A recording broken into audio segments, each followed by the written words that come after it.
দেওয়া যায় না, লাগলে নেবেন কীভাবে বানাই সিস্টেমটা এখানে অসুবিধা আছে। আমি 100 টাকা আপনার 4 রকম 4 মডেলের হবে, বানাচ্ছি শেখাচ্ছি দেখাচ্ছি কীভাবে বানাই, সিস্টেমটা দেখাচ্ছি ঘরের জন্য নিয়ে যাবেন, মা বোনদের জন্য সাংসারিক যিনি দরকারি ওটি দিয়ে সামনে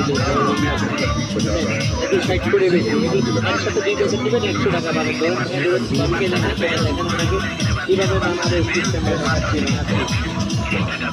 এই যে মাছেরটা নিয়ে পারেন, এটাও নিয়ে 2 প্যাকেট 100 পাবেন। এই যে 1 প্যাকেট 100 টাকা এইবার 150, এটা 100, এটা 60, 150 টাকা পাবেন। আবার এই যে 3 প্যাকেট কিনলে 1 প্যাকেট বিড়ি পাবেন, এই 3টা কিনলে একটা বিড়ি পাচ্ছেন 200 টাকা। এটা হচ্ছে 60, এটা 60 কত 120, এটা 100, 220 টাকা না 200 টাকায় পাবেন। আর ওইগুলো 1 প্যাকেট কিনি পাবেন 200 টাকাতেই 60 প্যাকেট পাই যাচ্ছে, একটা কিনি পাবেন 4 প্যাকেট 4 প্যাকেটই পাবেন।